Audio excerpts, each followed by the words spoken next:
Good evening, everyone. My name is Ware Harmon. I'm the Executive Director of Town Hall Seattle. On behalf of Town Hall and our partners at Elliott Bay Book Company, it's a pleasure to welcome you to tonight's live stream presentation of Jessica Luther and Kavitha Davidson in conversation with Soraya Nadia McDonald. As we get underway, I want to acknowledge that our institution stands on the unceded traditional territory of the Coast Salish people, and particularly the Duwamish. We thank them for our continuing use of the natural resources of their ancestral homeland. And we thank you all for tuning in.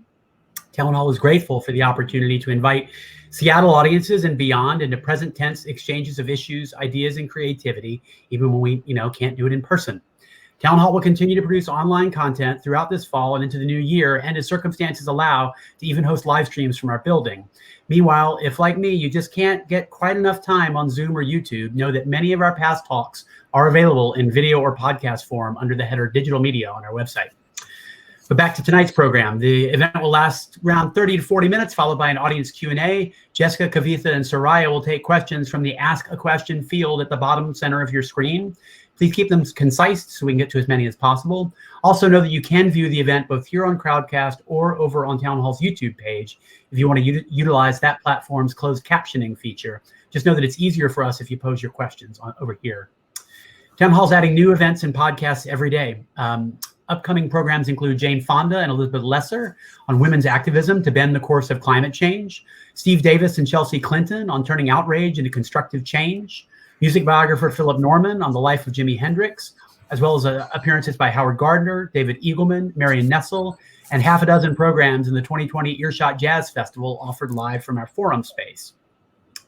Because our digital season also makes possible a reimagination of our arts programming. Town Hall's chamber music series, Town Music, kicked off last week with cellist and artistic director Joshua Roman, returning to Seattle for a 10-week residency called Fermata, celebrating an artist's creativity between in-person concert appearances by sharing audio and video glimpses of composing, practicing, listening, rehearsing, resting, all in the context of a massive cultural and social pause. For more information about Fermata and all the rest, visit townhallseattle.org. Our work is made possible through your support and the support of our sponsors. Arts and culture programs in particular are supported by For Culture, Arts Fund, Seattle's Office of Arts and Culture, and the Wyncote Foundation Northwest. But as most of you know, Town Hall is fundamentally a member-supported organization, and I want to thank all of our members for joining tonight's program. Newsflash, this is an unprecedented time for Town Hall and other nonprofits, and if you're not yet a member, you support our mission to make ideas and inspiration accessible to the whole community. We hope you will consider joining us or making a donation through the button, also conveniently located at the bottom of your screen. To conclude the infomercial portion of our evening, this isn't an easy time for booksellers either. And since we know you'll want to spend more time with the book, I urge you to buy your own copy here, now, tonight, through our local and independent partners at Elliott Bay Book Company using, again, that big green button conveniently positioned at the bottom of your screen. All right, then. Jessica Luther is a freelance journalist whose work has appeared in Sports Illustrated, ESPN The Magazine, New York Times Magazine, Texas Monthly, Huffington Post, BuzzFeed, and Vice Sports, among others. She is the author of Unsportsmanlike Conduct, College Football and the Politics of Rape, published in 2016, and she's written extensively on the intersection of sports and violence off the field. Kavitha Davidson is a sports writer and host of The Lead, an in-depth daily sports news podcast produced by The Athletic. She was a writer with ESPNW and ESPN The Magazine and a sports columnist at Bloomberg, covering the intersections of sports and society, culture, politics, race, gender, and business. Her work has also appeared in NBC Think, The Guardian, and Rolling Stone. Soraya Nadia McDonald is the culture critic for The Undefeated. She writes about pop culture, fashion, the arts, and literature. She's the winner of the George Jean Nathan Prize for Dramatic Criticism and was a 2020 finalist for the Pulitzer Prize in Criticism. Luther and Davidson's book, Loving Sports When They Don't Love You Back, Dilemmas of the Modern Fan, is the subject of tonight's talk. Please join me in welcoming Jessica Luther, Kavitha A. Davidson, and Soraya Nadia McDonald. Hi, everyone. Thank you. It's so nice to see you all. Nice to see you, ladies. So, congratulations on this book. Thank you.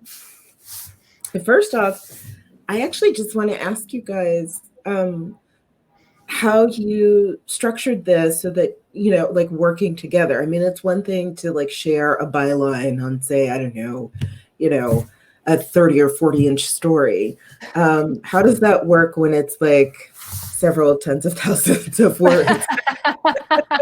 Yeah, I think one way it worked is, so the book is set up, there's 14 very distinct chapters. Every one is a different issue within sports that a conscientious sports fan might care about. So my memory of this, and one of the things that's been interesting on our little book tour here, is like how much we don't remember about all of it. It takes so many years to do this. So we started this process 4 years ago. But my memory is that we basically came up with a really long list of topics that we thought were things that sports fans would care about, things that we care about as sports fans. And it ended up being 14 chapters. It was long. It was supposed to be longer initially, and it sort of didn't happen for all the reasons that those things don't happen. But we just kind of divided it up. And my memory of it was that it was pretty easy to figure out who was going to write what. Kavitha has a really good, solid background in economics and financial stuff, like things that I don't understand at all. I learned a lot from the stuff that she sort of did the first swing at in these chapters. And so we did, like, in that way, it was easy in that I would write a first draft of a chapter in full, and I'd send it off to Kavitha. She'd edit it. She'd send it back to me. We kind of go back and forth. We had a great editor at University of Texas Press, Casey Cottrell, who also chimed in on all this stuff. So I think, it was hard. Like, I will say one thing we were nervous about in the beginning of the process is, like, how do you match voice when you're doing so much separate writing? And that just ended up not being a problem. We were really nervous about it, and it just was fine. We didn't have to do too much massaging in order to make it sound like one person had written the book. I think that comes off pretty well in the end. So I do think the setup for the book worked in our favor for there being two of us. And I think the book is a lot stronger because there were two of us. Yeah, I think, like Jessica said, our main concern was melding the voices. But I think one of the reasons that it worked actually is because Jessica has an incredible academic background, but she applies to her journalism. And I don't have the same academic background, but I like to think that I kind of bring that lens and the way that I wrote about these things in college to the way that I write about them in my journalism.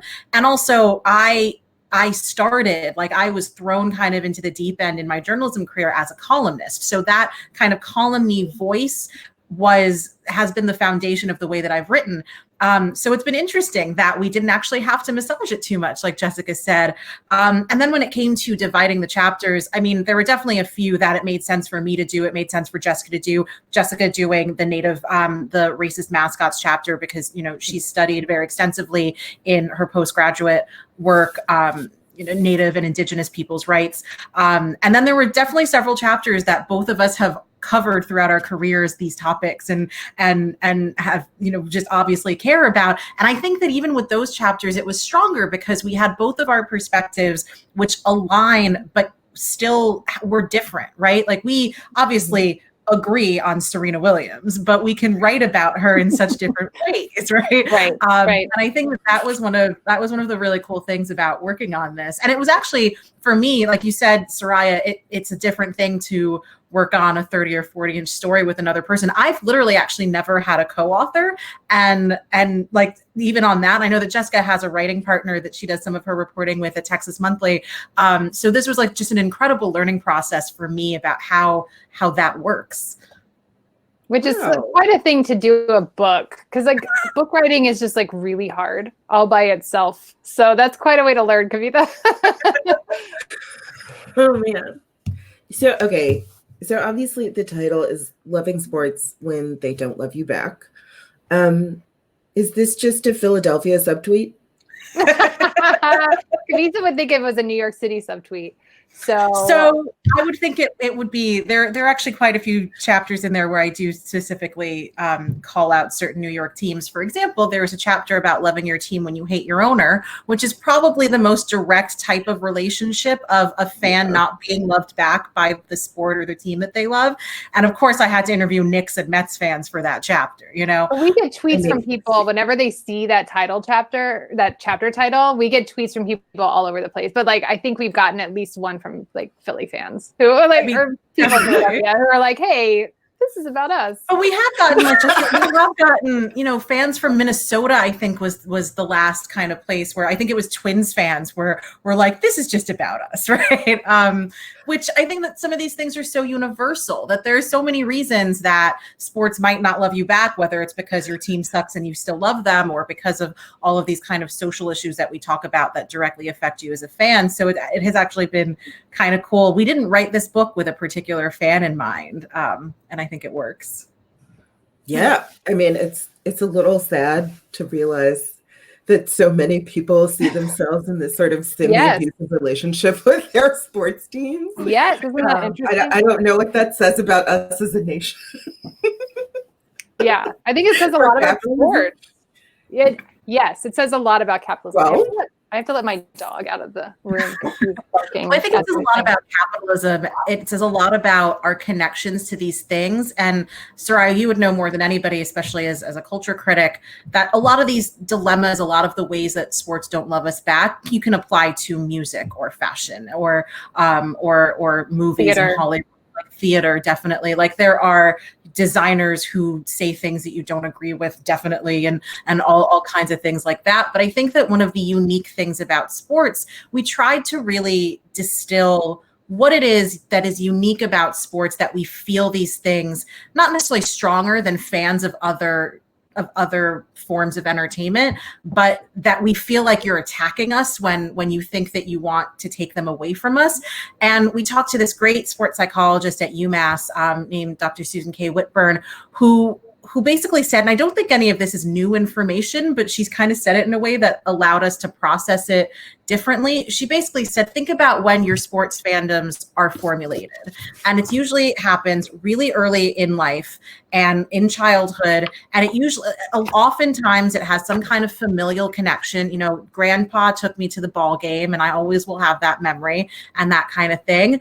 And our sports fandoms are usually formed when our identities are first starting to be formed, and what goes into our identities and what that actually means, whether it's the towns that we grew up in, or the players that we identify with our childhood that we stayed up late instead of studying for that test to watch, maybe that kind of thing. And that was kind of a light bulb moment for me when we were thinking about how this is different and why people get so emotional and so angry when they think that you're trying to take it away from them. And it's because they feel like you're trying to take away a part of themselves.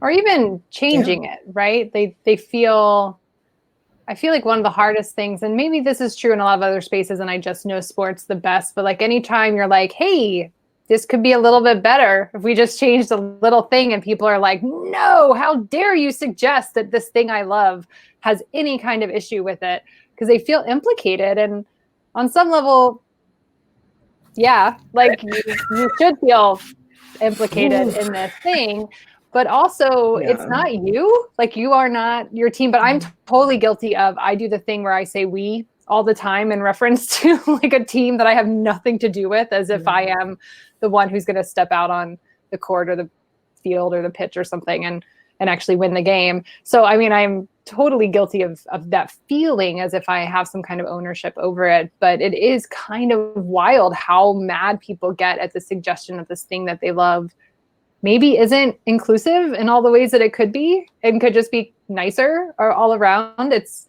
my experience with sports has been people get very mad at you. And it's one of the reasons that let's talk about that, right? Yeah. Oh, sorry. Yeah. I was just like, let's talk about that, because I feel like we have witnessed so much of that in the past, just a couple years? Yes. At least, particularly the more athletes have become vocal about, sexism or racism. Demand, where you have the women's national soccer team demanding equal pay. Whenever there's some sort of, significant change that the players are calling for, folks can really get their hackles raised. But, I'm to the point we see folks, burning their Nikes or burning their jerseys or whatever. Yeah, can we get into that a little bit? Yeah. I literally on Sunday was watching football at outside a bar in a very safe environment, and some dude found out that I wrote about sports for a living. And Jessica and I have done so many of these interviews. Sorry. Yeah, we The worst. often talk in these interviews about how we try to hide that fact in public for as long as possible because I just want to watch the game, man. I was eating some avocado toast and I was just watching football with a friend. Like, but he probably had opinions for you, Kavitha. Well, he started off your opinions. He started off fine, and then honestly, as he got progressively drunk, the opinions came out. But one of the things that he wanted my opinion about, because not only did he find out I'm a sports writer, but I have a sports business background, was he like flat out asked me, don't you think it's been bad for LeBron's brand to be this socially active? And the way, like, that's how he framed the question. And I can understand, even though I disagree with it, people asking, have the NBA's ratings been lower because LeBron has been, or the NBA has been socially active, or is this turning off fans? But he specifically asked about LeBron's brand. I don't know if this dude knows anything about LeBron's brand, because absolutely not. This has not hurt how people perceive LeBron and who like his fans already are and how his brand is bolstered. Like, have you seen the shop? So, I mean, this is absolutely a thing that people really want to glom onto. And I will also say the other side of that is for the first time ever when baseball restarted, I felt stick to sports in my soul, because my favorite player of all time, Mariano Rivera, is a huge supporter of the current president. Yeah. And was featured on the opening night broadcast from the White House. And this was the first time I ever really like understood what these people who are telling us to stick to sports, but from the other side are saying. And I was like, man, I really just want to watch baseball. Why are you here with the president? Yes. Oh man. Well, we talk about. Okay. Well, I was going to say, like, my famous example is that my favorite sport in the whole world is tennis. And I just like never want to know anything about it, which I of course know a ton about it. I mean, and for people watching, just so you know, like, we have a whole chapter on tennis, and one of the voices in that chapter is Soraya, because she has in the last few years covered race and gender in tennis, and one of the best voices on this, I would say. But she's also a new fan. So it was fun for me to talk to you about like tennis fandom. But like, I love tennis, and there is a part of me that's like, I wish I knew nothing about it. At the same time, like, I'm a huge fan of Naomi Osaka, and I liked everything that she was doing at the US Open. And I do think it is kind of amazing how angry people get at athletes for having any kind of opinion on anything. And certainly when they don't have the same opinion as me, I bristle at that. Like, tennis there are definitely conservative, like, I mean, big C conservative voices within tennis, and that affects my fandom in that way. But I don't know. It is something to think about, like, how mad people still are at Colin Kaepernick. Like, it's wild that I just wrote a piece about this because I actually was writing a thing about George Floyd, because he played high school football in Texas. And I was writing about all of that stuff. And he didn't really do much. Colin didn't do much to really elicit the response that he got, and especially the professional blackballing that happened to him. He's such a best case scenario for that, but it happens on all kinds of levels all the time. And we try to address that in the book. And the other thing I always want to mention whenever we talk about this, and we tried to do this in the chapter on politics and sports, is that it is like, it's not just that athletes, it's not the only time politics comes into sport is not just when athletes are doing it, right? Like, college football's return has become a presidential campaign issue, right? Like, it came up in the first presidential debate because one of the candidates thinks that he had something to do with it. And then, you know, they love to throw out pitches at the opening game. Politicians are always like going to ballparks and kissing babies and like whatever. Like, these things are all intertwined. The propaganda, national propaganda shows up constantly. The numbers on ad spending were released today, actually, during sports events, and they're fascinating. In what way? between Joe Biden and Donald Trump, who was spending how much money on ads that air during which sports. Joe Biden is slapping the president in NFL ad spend, which is very interesting because you can tell that those are battleground fans, essentially, that he thinks that he can capture.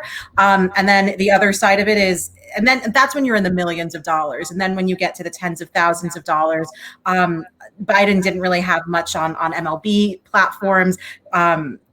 But he did have, I found this fascinating, he had tens of thousands of dollars on NWSL and Challenge Cup spending, and UEFA Cup spending, and things, which is very interesting. But yeah, to Jessica's point, like we can measure how much sports are being used in the election right now. Yeah, so we're so willing to like criticize athletes all the time for being political, but we don't tend to do the other way around, which is that politicians are constantly co-opting sports in order. Like I think in the book we even have a line like we call it a political race because it's a race because they just took that language from sports, right? Like that is how much these things overlap all the time.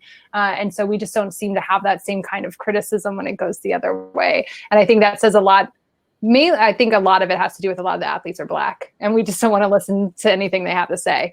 We just want them to perform. So they're Black and we've never been forced to confront their humanity until now. The fact that these are human beings who are playing games, which is their job, for our entertainment. And what has happened in the last 6 months or so since the killing of George Floyd is these athletes having these incredible platforms and realizing how much power they actually do hold and how many rights, how much of a right they have to use that platform to force people to see not only their humanity, but the humanity of the people who they love and they live with and they grew up with. And that's not something that they're willing to ignore anymore, and that they're not willing to let us ignore anymore either.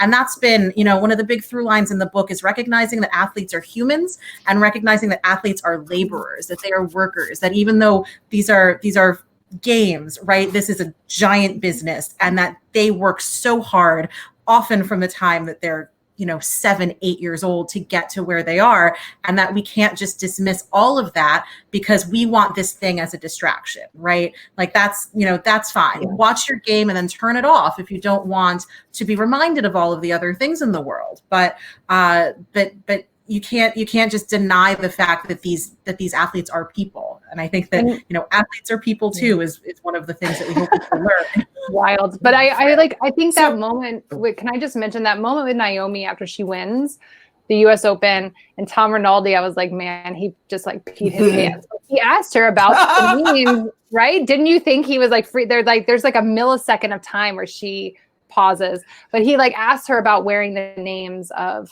Black people who have died mainly by state violence, but certainly by racist violence.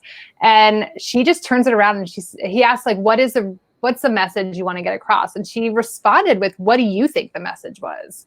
And then paused enough that I feel like he probably had like a mild heart attack in front of all of us, and then continued and said, I hope that is the question you all are asking yourselves. But I was like, oh, is Tom Rinaldi going to have to answer this question on television? Which would have been good for him. And I think that the entire point of her asking that question was to say to not just Tom Rinaldi, but all of the other people watching, the white people watching tennis is an incredibly white sport in general, like making them answer that question for themselves. And that, wow, she's so interesting. She is, and she's so young. I'm like, man, I wish I could like whatever it is that she's got. I wish I could borrow some of it. But I think you have given us like an opportunity to talk about something. So I should say, for those who don't know, that like before I covered like culture, I was a sports writer. It's actually what I started out doing. And frankly, I left, I walked away from doing it full time, in part because I got so burned out by what felt like a very overly male, overly white, rather, hostile and overt and covert ways sort of environment. And both of you have, you have been doing this work for years, certainly much longer than I did. And so first of all, I want to know, a little bit about your experiences, whether it's, in press boxes. And the second thing is I want to know how your experiences covering sports in the bodies that you have, being the people who you are, has affected how you see things and how you approach this book. Well, I think Jessica can speak to especially the chapter where we interview people who are from underrepresented groups throughout sports media, because we think that it's important to know who is telling you these stories and who is covering these stories. And the fact that that change is so hard to push through, that sports especially has so much built-in inertia, is because it's been the same people telling us these stories for decades. But that these people from other backgrounds who look like Jessica and me and you, Soraya, are out there doing this work. And there are those narratives and those perspectives out there that can be represented. For my personal, just it's hard. Like I hear you, Soraya, the hostility, and just I think that often you kind of ask yourself, is this worth it? Do I love doing this thing? Do I love covering this thing? Do I love being a fan of this thing enough to put up with all of these aggressions or microaggressions, or just this hostility, this idea that I have to fight just to belong in this space, right? That this isn't a space that was meant for us. We're kind of like the existence of women in this space, of women of color in this space, is a radical act in itself. And is that worth it? And I think is that worth it is the underlying question for fans of all stripes that exists in this book. And sometimes, to be perfectly honest, it is really difficult. Sometimes I can't be on Twitter, and sometimes I can't watch the game that everyone's watching because I just want to break from it. And that's the harsh truth of it. But the other side of that is these things still do bring me a lot of joy. And that's why we keep coming back. And that's why we keep doing this for a living.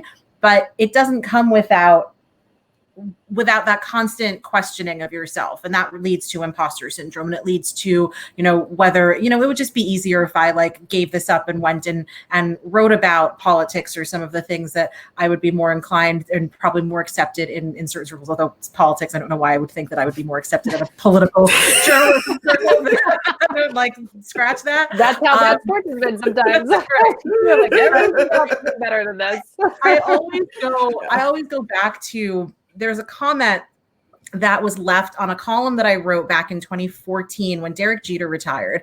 And I was writing for Bloomberg at the time. And I remember this comment very, very well. It was probably the least controversial thing that I have ever written, which was basically, Derek Jeter was great. He meant a lot to me. He meant a lot to a lot of Yankee fans. He was there for 20 years. Thanks for the memories, right? Literally the least controversial thing, if you've ever read my writing, that I've ever actually broached to cover. And one of the comments was, and I had in there, about, my parents being from India, not being baseball fans. And as the daughter of, as a first generation immigrant, how baseball was so important to me, making connections to my classmates who didn't look like me and weren't from the same backgrounds and that kind of thing. And one of the comments from one of the readers who, you have these readers who always leave comments that they hate your stuff, but they read every single thing that you write. They clearly subscribe to your shit. Sorry. They clearly subscribe to your articles. He said, Kavitha, now I to look for a mistake. Yeah. Right. Or just to because he wants to pick a fight with somebody, right? He wants to hate read. And sure, I mean, that's a thing. But he said, Kavitha, now I understand why I disagree with everything you wrote. You're 25. I was 25 at the time. You're the daughter of Indian immigrants who know nothing about baseball, probably just cricket. And what business do you have covering American sports other than affirmative action? And things like that, you can take it two ways. And I think you can also take it both ways at the same time. And one is, it's demoralizing. And I've worked so hard, and man, know, if I didn't look like this, or if my parents had been born here, I probably would know somebody who could have gotten me that first internship or that second internship and whatever. And then the other side of that is, man, screw you. Like, I'm not going to let people who leave comments like that force me out of this space that does bring me joy. And I'm not going to let them win, you know? And that's part of, like, I'm that person who would like to respond to every troll on Twitter, but have realized that it's just too much. But like, that's in me. So I think that part of like my keeping going in this industry is to prove that not only that I can, but that they can't so easily force people like us out. Right. We need to be here. Like someone else has to be here. It's so interesting. So the work that I do is a lot of culture writing about sports, and I'm not normally in press boxes. So I feel a lot of relief actually about that. So I normally do kind of investigative journalism, and I'm calling a bunch of people, but I don't actually have to show up to a game in order to write what I'm going to write about. But like last summer I was super fortunate. I was very lucky. I got to go to the end of the French Open, walk across the street and go to the opener of the World Cup, for the Women's World Cup in France. And I spent 2 weeks, watching soccer games in France. And I was like, it was really like, I can't overstate how incredibly white and old and British and male the French Open, like there were so many people, which makes sense. I got it. Like it made sense once it's I not was that there. far. Yeah, but it was also, Okay. I was kind of like, there was one Black woman in the entire room. And there's something about that where like there were only so many women to begin with, but like I definitely blended as far as like what and wow, to think about like how we take in tennis. I knew that. Like, it wasn't like I didn't know that, but it's something to see it. And then I walked over and I went to the Women's World Cup, and there were so many men. And a lot of it's because there aren't almost any, like there's only so many women who, like only so many people in the world who cover women's soccer to begin with. And so when the Women's World Cup rolls around, it's basically a bunch of the men who cover men's, and they do it like, it's not like a lot of them do a great job, but also it was just all of the American women were like in a huddle. Like we all were like, hey, like, you know, we all knew each other because it's quite an experience. And it does really make you recognize sort of who's telling these stories. And it's so funny. It's like that you're here, Soraya, because I always talk about you at this point. Because I talk about, and we write about this in the book, but Naomi Osaka has been one of the most interesting athletes to watch, I think, be activated maybe, or like to watch her activation on a public level over the last few years. And like a lot of that comes from the US Open against Serena and all the fallout from that. But the first major interview she did where she really started to talk about this was with you for ESPN magazine, the cover story. And you write about this really explicitly in the piece that like you bring this up and whoever's there with her tries to stop her. And she says, no, I want to answer this question. And she's crying. And she talks about the weight of being a Black woman in this sport, especially in this moment when people are glomming onto her in order to be anti-Serena. And it's really kind of the first moment. And I'm not going to, you're not normally here, so I don't have to like worry about you hearing what I'm saying. But I do think it matters that you were a Black woman sitting across from her in that interview. And I can't, know that because I'm not Naomi and I wasn't there. But like I've seen tennis media, and you don't look like them. Honestly, you look way more like, you look way more like Naomi than almost any of them do. And so I'm not surprised that that was what we got in that moment. And since then we've seen like a whole other, she's really she's been spectacular. But I think I'm not surprised that was the first interview where she felt safe enough to say those things out loud. And that's of course a testament to you. And I'm sure you're a wonderful interviewer and you're certainly a wonderful writer. But that matters. Well, and so we do have this chapter right in the middle of the book. I think we interviewed 25 to 30 people. I can't remember who all ended up exactly in it, but it's the chapter that doesn't look like any other chapter because there's an intro about the issues within sports media and diversity, but then it's kind of an oral history. We like hand it over to a bunch of people within sports media who are not white, men, cisgendered, heterosexual, like people who are on the margins in part so they could speak to other people like them. We kind of left it really open. What do you want to say about your experience, about advice, whatever, but also so that people reading would see that there are people out there doing this work. And that work is just so important. Like there's so many other ways to tell these stories. And for so long, there just haven't been the people with the perspectives in order to do that. And that's changing, and it's too slow, and it needs to be faster. It needs to be at the higher levels. We need to be creating work spaces that are not just inclusive, but are welcoming and what's the right word? Like it's not, you can't just hire them. You have to keep them. You have to have a culture at the place you work in order to keep them, because they're going to come up against really nasty, I was going to curse, but like really nasty stuff. It's going to be hard because sports is hard in this way. So anyway, I'm really proud there's not enough sports editors who understand that, because most of them are also white and male and haven't been subjected to those things. And then when you, especially if you're a young woman, like when I remember one of my first internships, you know, I was like basically facing like this racial harassment at this, you know, tiny little AA club in Jackson, Mississippi. And my boss just, you know, he just didn't know quite how to sort of like be there for me without making things worse when I went back. And I think that happens a lot.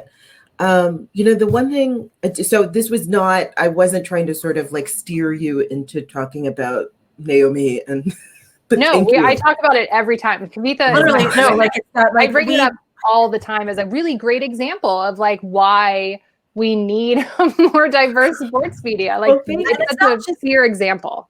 And it's not just, you know, like Soraya, you mentioned sports editors don't have a clue about this often because they are largely white males, but it's both story selection. It's who decides what is compelling to them, what would be compelling to audiences, what stories are even worth covering. And then once those decisions are made, I mean, we talk about that in the context of what photographs covered, what photographs use, what's, if you know, female athletes are sexualized and how they're portrayed. Are you posting this photo of LeBron looking particularly angry for a reason, or, you know, those kinds of sensitivities to have. And then which is demonstrated in Jessica bringing up your interview, Soraya, with Naomi.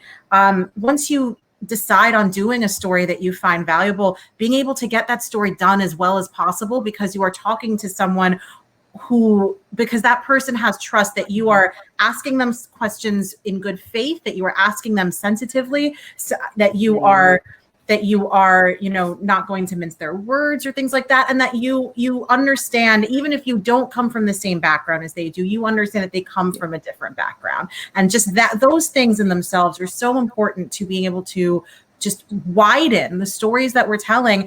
And the goal of that is to widen the people who are going to read them, hopefully.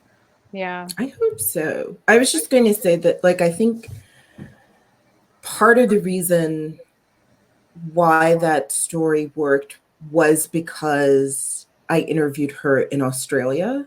And I did not realize like how fundamentally isolating tennis could be until I went to the Australian Open. And I faced a sort of racism there that I had not dealt with like in the States. You know, I came back and I was talking to one of my friends about it, and he's like, oh yeah, he's like, that's because all the white people who left South Africa, like after apartheid, they just went to Australia. So there was like this deep sense of just like displacement. And there were so few people who looked like me that literally I would go to the stadium and the security guard asked me if I was Serena Williams' cousin, because I was only like the third Black woman he'd seen, and the other two were the Williams sisters. Soraya. Well, can I tell this story? So Soraya, I was watching the Australian Open that year that Soraya was there, and then they cut away to some press conference. It had to be Serena or Naomi. It was a Black woman who was speaking, and you were there, and I saw you in the front row, and I immediately DM'd you. I was like, Soraya, you're on my television. And you said to me, I like to go and sit in the front row because I know they don't get to Yes. see Black women's faces. And you're like, I think what I remember, and maybe you can correct me, was like, you're like, I don't even ask questions all the time. I'm just sitting in the front row because I want them to know I'm here. And that is, They remember me. they remember you. And that matters so much. We just get better coverage and stories when that's true. And but that also sucks for you. And it shouldn't have to be like that. Sports media has a long way to go. Yeah. Well, okay. So this is not supposed to be about me. This is supposed to be about you guys. No, that was great. Your work. Yeah, and we never and get to your actually book. ask you about that. Like that was the first of all. Like anyway, sorry, I'm still appalled that they thought you were related to the Williams sisters. Since we're here, I'm going to say this is in the book. I think this made the book, but my favorite thing was I asked Soraya how she's a fan of tennis now that she's come. It's like, I've been a fan of tennis for 20 years, so I'm just in it. I'm already there. I was like, Soraya, how do you? And you were like, I'm a tennis misandrist. I only watch the women. And I don't know how many times I've quoted you over the last 2 years. Or like whatever, once I interviewed you for the book, like I have told so many people. I'm like, well, Soraya McDonald says she is a tennis misandrist, and that is the way to do it. So this is a thrill. We could talk about you all day. Look, there are practical concerns that I feel like never get talked about. They certainly didn't when I was in college. I remember after I started covering hockey for the first time, it was college hockey in Colorado, and then I went up to, I started covering the Avalanche. And one of the reasons why I loved hockey so much more than baseball was because there were like they're two. And I'm like, if you are a lady with a heavy flow, it is really helpful to have those two breaks instead of just the one. And like, these are not, nobody says this, right? At least nobody said this to me.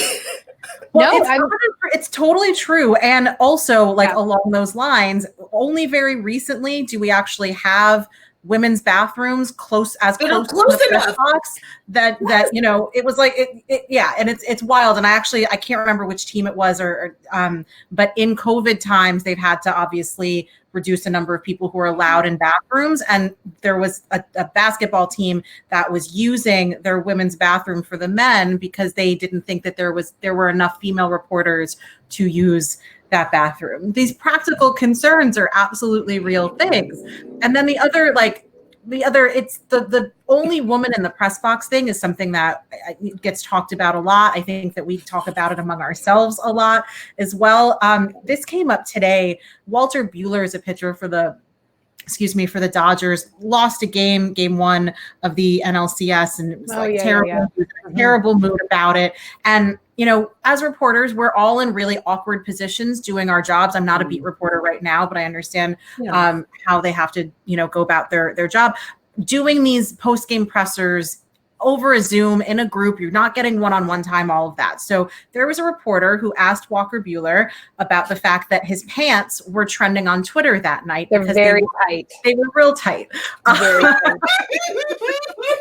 They were tighter than usual, and Walker's kind of known for wearing some tight pants. But dude had just lost a game, like a major playoff game, and a reporter asked him about it. And I'm not trying to throw shade at the reporter because, again, everything is weird right now, and that's a question that you would ask in a one-on-one setting. And I think that reporters are often too shamed for asking the more social media focused questions, and that's old media kind of placing that on new media. But my reaction to that, because someone did jump in to defend this reporter because Walker took issue with it. He was basically like, this is not the time or place to ask me that question, which he was also just visibly upset about the loss. You've got to take all of those things into consideration. But yes, a male reporter jumped in on Twitter to defend this other reporter. And I just kept by saying, basically, it had to be asked. This was necessary. You had to ask this question, which I don't agree with. But at the same time, I kept thinking, man, if a woman in that Zoom had asked that question, had asked specifically that question about a player's pants or a player's hair or all kinds of things like that you have to be really aware of. And I think we don't talk often enough about what it's like to be the only woman in the press box, especially as a young reporter, you're already kind of gun shy about the questions you're going to ask. And then you feel like you're being judged by all of the men who have been in the room for years already about the questions that you are trying to ask and the stories that you're writing. And that makes you even more timid to go and chase your story. And there are all of these just compound effects that happen because of it. Yeah. Oh my gosh, I wish I could just put you on a bullhorn to like young, aspiring sports writer, like female sports writers, because like you are, yes, that is exactly what I went through. Yeah, it's terrifying. Yeah. The first time I had to do a scrum, which I've only ever done like 3 in my life, I was so terrified. And I was at a WNBA game. It was when San Antonio was still San Antonio and they didn't win anything. And so like there wasn't even, like, scrum is like a euphemism for even what it was, but it was still just, and I was years into the sport. This was like 2 years ago. Like I had confidence in my ability to ask questions, but yeah, as soon as you're in that situation, and I don't know how many other women were actually at the WNBA game. I might have been the only one. It might have been all me and men. And yeah, even then I'm almost 40 and I still felt this and all those feelings. So I can't imagine being 23. I feel like so this is the last thing I want to ask you guys before we go to see if there are any audience questions, if you guys want to put them in the ask a question box at the bottom of the screen. The thing I want to ask you is, particularly, this is something I've noticed now because I have covered like sports full time, and now I cover culture full time, and frankly, they don't feel that different. Yeah, I bet. In terms of performance and image crafting.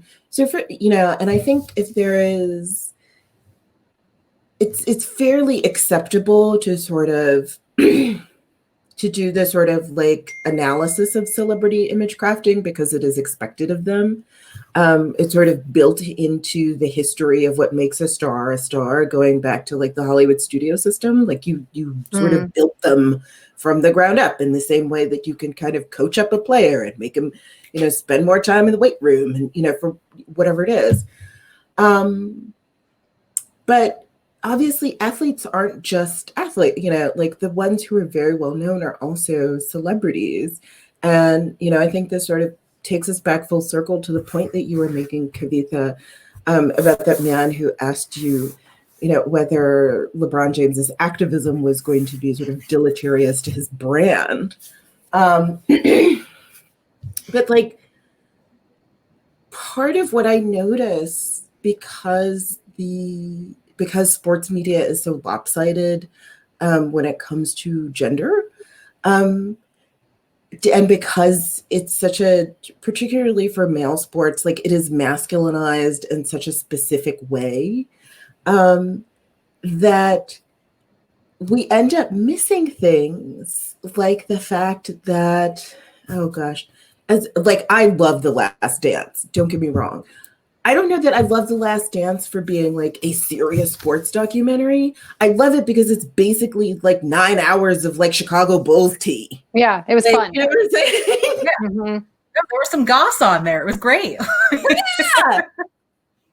And I wish we could find a way to just sort of like embrace that side of it without having to, and I don't just mean that for women, I mean that for everyone, because it's what people talk about. You know what I'm saying? Like, I think it's really funny because on the one hand, like in sports media itself, there is this kind of preciousness about not covering the gossipy side and it's done under the guise of real journalism, right? And on the other hand, sports are not seen as akin to other parts of our culture as fashion or music or art or Hollywood and movies, and that's because they're self-appointed arbiters of what is considered highbrow versus lowbrow. Sports are very squarely on the lowbrow side of that thing. And it's one of the reasons I say this often. It's one of the reasons that, we've canceled certain athletes over things, but we've canceled supposedly Michael Jackson, but we haven't canceled Jackson Pollock.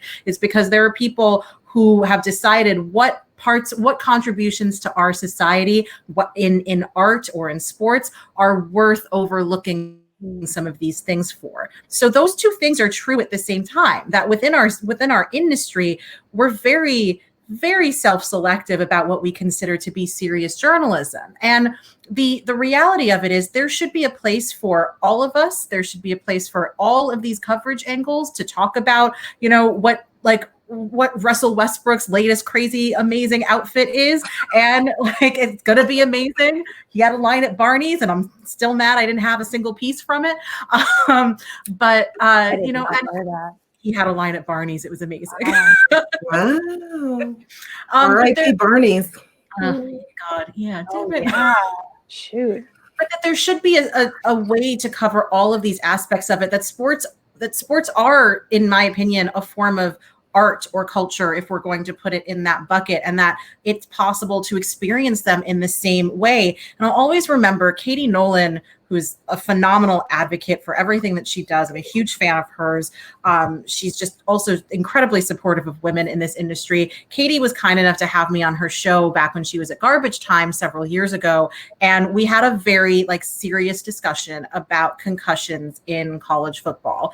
And, Katie's she's an entertainer. She's very fun. She's also incredibly smart. And her show is largely entertainment and fun and comedy and some commentary here and there, right?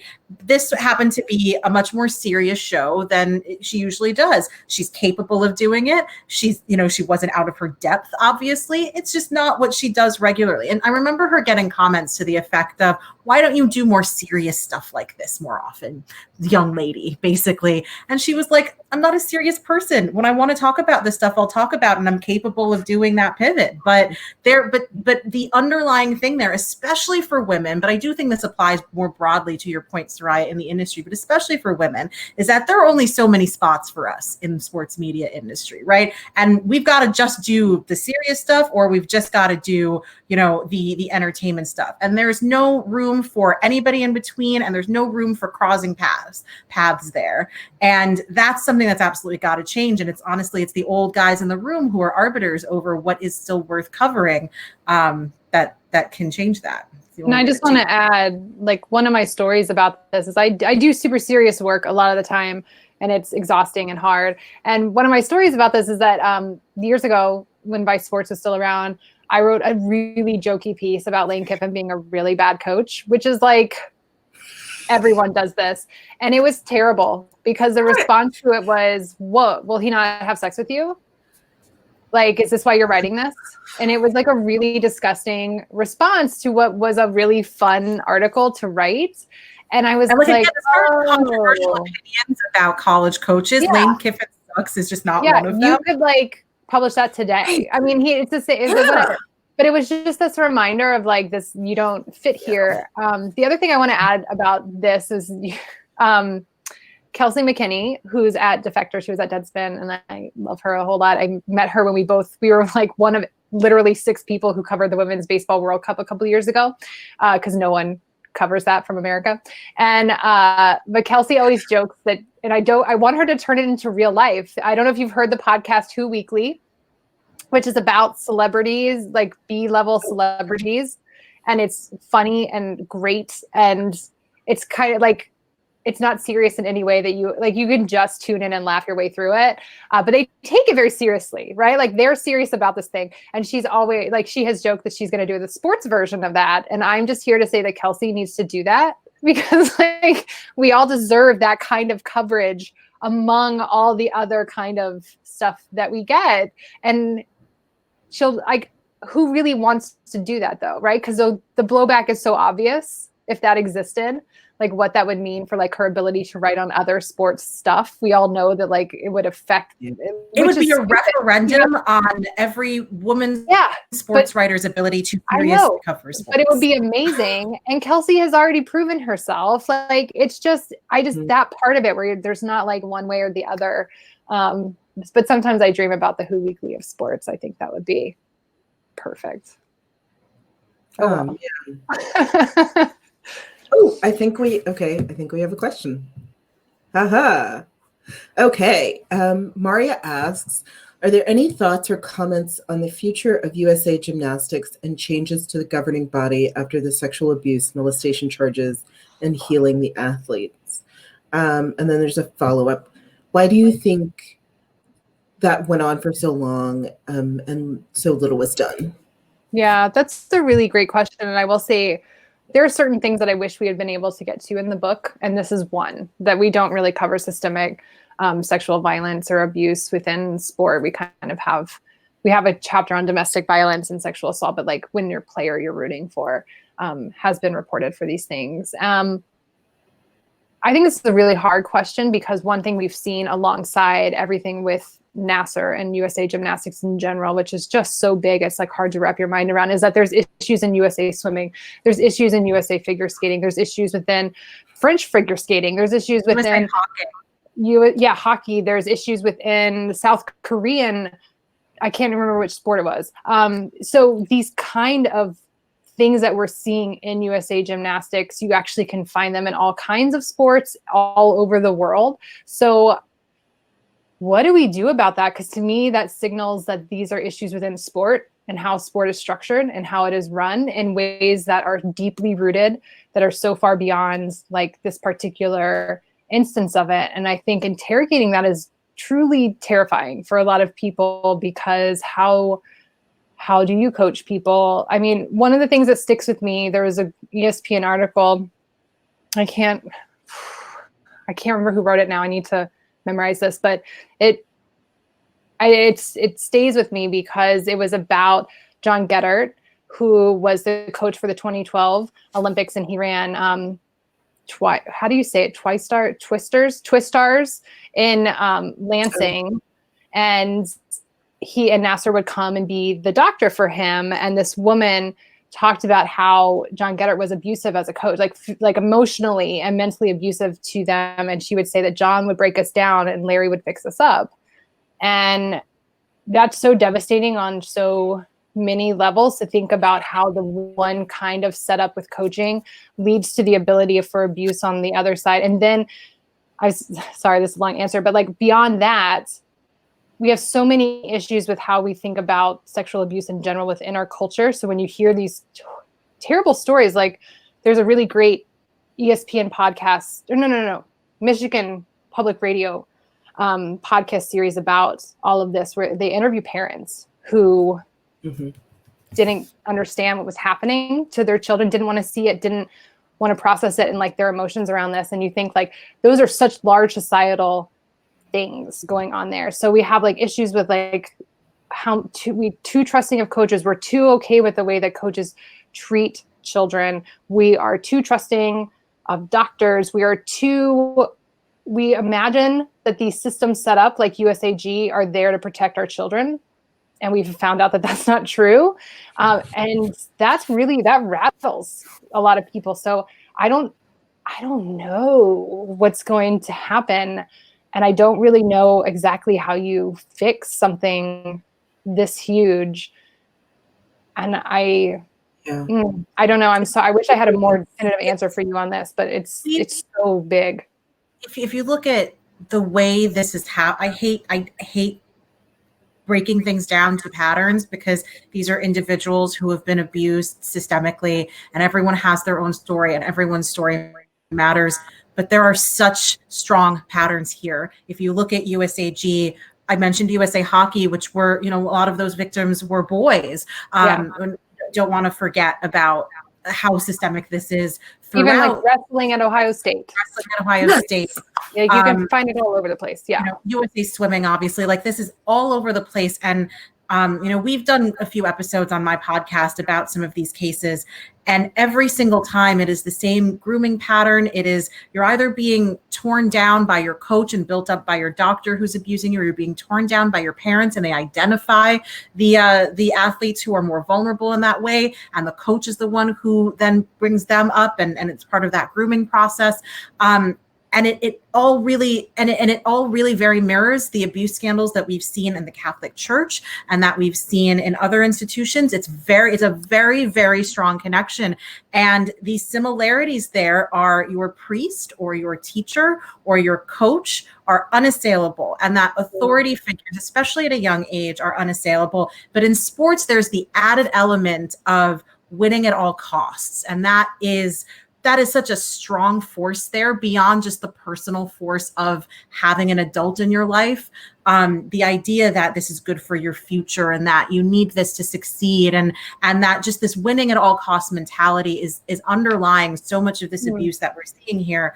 I don't know how we undo that, because like I said, we see that in institutions far beyond sports, but the exposure is a good thing. The fact that these stories are being told, continuing to ask how this was able to go on as long as it was. And this was something that if you go back and you look how Penn State was covered, and the coverage of Penn State won a Pulitzer for a reason. And the way but the reactions to those questions continuing to be asked. What did Joe Paterno know when and why? What did USAG and what did the USOC know when and why? Those questions continuing to be asked. It's the only way that we're going to find any kind of answers to how to prevent it from happening in the future. Yeah, I thank you so much, Kavitha, for pointing that out. Because like as Jessica was speaking, like I'm thinking Catholic Church, right? Both because of, you know, the sort of system of hierarchy that exists, you know, and that sort of power differential between adults and children, but also the sort of ritualistic aspect of it for, you know, in terms of the church, the congregation, but in terms of sports, the audience, right? And them having these really strong bonds that, as you established, you know, are usually formed in childhood, you know, those teams that you want to root for no matter what. And your identity as an athlete, like we talk a lot about adult athletes, like how difficult it is to retire and to lose that part of yourself. If you're a child athlete, and if you're a child athlete at the level of perhaps competing for the Olympics or the Olympic trials, and you know, that's just such a definitional part of who you are. And then the other similarity that I've seen in some of the coverage that I've done in systemic abuse in sports at the youth level with the Catholic Church scandal is once a coach is caught, they get transferred to another place. They get moved. They don't get fired. They get moved because they still have a skill set that somebody wants, that somebody thinks is valuable enough to overlook these nasty things that we've heard about. We don't know if they're true. We're going to give him the benefit of the doubt, that kind of thing. And that's just the culture that has to change too. Yeah. I mean, there are some like on the ground things that could change quickly. So like one of the issues within USA Gymnastics and some of these other subjective sports, right, is that the very people who are selecting the group that goes to the Olympics are like, that's a subjective choice. You have to keep them happy all the time, right? There's actually a really good 30 for 30 podcast, an ESPN podcast called Heavy Metals, MEDALS, about the Carolis. And it was a lot about like that dynamic is bad. Like that is setting up people to make bad choices for these young girls to not come forward because you don't want to upset the Carolis because then you don't make the Olympics no matter how good you are, right? And they understand all these dynamics. They get it from their parents. So there are like things they could change in that way to sort of mitigate it. But as far as like how we, and I mean, I don't know. And the one other quick story that I'll tell, and this is a little bit older, but it sticks with me. Kate Fagan, who used to be at ESPN, she played college basketball at Colorado. And my other book was about college football and sexual assault. And there was like a period of time where there was a lot of sexual assault being reported by recruits and football players at Colorado. Again, and one of them being they had a female football player and she reported, right? Yeah. And she reported that she had been sexually assaulted. Like just, there were so many cases. And Kate has talked about the fact that they kind of like trotted her out and were like, you've got to do this for the team, man. Like you got to, like, this is a family here at Colorado and you got to like stick up for us. And like, she didn't know any better because she had been brought up in a sporting culture that teaches you that this is your family and you got to protect them. And like the idea that the institution, and she said, maybe she said this on Outside the Lines, but it was like, we've got to teach people that it's not, the institution is not the thing that is precious here, right? That the actual thing that we should be protecting are children and women, people who've been harmed. But that she understands what that feeling is like. And that when she looks back on her choices at the time, she regrets some of them, but that they make sense in this kind of sporting culture. So sorry, that's a really long answer. We could talk, but yeah. Thank you for that. I still remember that. And boy. Okay, so I want to close this out, since we just had the one audience question, with a question about Caster Semenya. How could we do better in the future, for someone like her, given the way that she has been treated by, the sort of the governing bodies of her sport, basically? And do you think that would be any different if 10 years ago, the sports writing press corps, looked different? Yes. Yes, I do. I am actually optimistic about the capacity for us to change on this particular thing, because I just think the younger generation is so much more educated and just so much better about these issues, and has less of a shock, or just has a more inquisitive mind about what are we actually talking about here. And my heart breaks for Caster. And I will always remember her saying, they're treating my body like a performance enhancing drug. And this is my body. And I don't know what to do about it. And it comes down to the fact that we still see, as an industry and as a society, biological women as the weaker sex, and sports are this thing that you are going to have a natural advantage for if you are a man, and if you have parts of your biology that mirror the way that they act in a man's body, right? Naturally high testosterone levels happen all the time. I've got ridiculously high testosterone levels. I'm not a world-class athlete, I'll tell you that for a fact. And where we draw that line of, well, how much testosterone is too high, and what is the appropriate hormone level? Are we really going to allow our sports to allow us to define biologically what is male and what is female? And I think that the younger generation is so much better at those kinds of questions, and at how we answer them, and at the discussions that we have there, that I do think it gets better. But I don't know how it gets better without just getting rid of everybody who's currently in charge, because they've had 3 opportunities right now to make a proper ruling on this, and they haven't. So I don't know. I think this is one of the most difficult questions, because sport is based on binary. So much of our society is, and that's one of the issues that we see queer people, non-binary people, trans people running up against all the time. But sport, it's really just terrible. And that's because cis men in particular created a sporting world that was incredibly exclusive for a very long time. And so now we've created this other space, which we call women's sports, in order to fix that in some way, to be more inclusive. And so in women's sports, you get people who are elbowing for space, right? And so they're like, you don't fit here because Caster's Black. She presents in a much more masculine way. Those things absolutely have an effect on whether or not people find her to be threatening. And we should just all be celebrating the fact that we are literally watching one of the best 800-meter runners ever do what she does. And why is that not a blessing that that's what her body can do? Instead, we've created all these arbitrary standards, and there's really great work on how arbitrary all of this is. But sport is just binary in a way that it's going to take a huge reckoning at some point to figure out what to do about this. And Caster is sort of in the breach in this moment, and it is getting punished for it. And we talk about this in 2 spots in the book. There's a chapter on doping and about how arbitrary all that stuff is, and how in particular that harms non-binary and trans athletes. And then we have a chapter on LGBTQ athletes. And one of the people we interview is Katie Barnes, who's a non-binary sports writer at ESPN. And they talk a lot about sort of their in-between space and how they don't really ever fit, even though sports was a place that back when they were younger, that was a place that they could go and express themselves in ways that made them feel more comfortable. But now, where do they fit? And those are really hard questions. And I always tell people about this beautiful essay by Jen Doyle at Sports Spectacle, where she wrote about Castor in 2016 when all this stuff was bubbling up around Rio.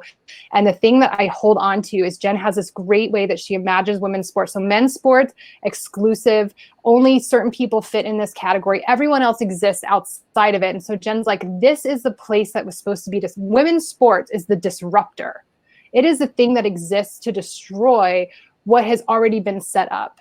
And so it's particularly painful to see women's sports then turn in on itself and become the exclusive group, because this is where we are supposed to disrupt all of these things that have been in place for so long. And I just find that to be so hopeful and optimistic and like, yes, this is what I want women's sports to be. And I feel so sad for Castor that she has taken the brunt of us working this out.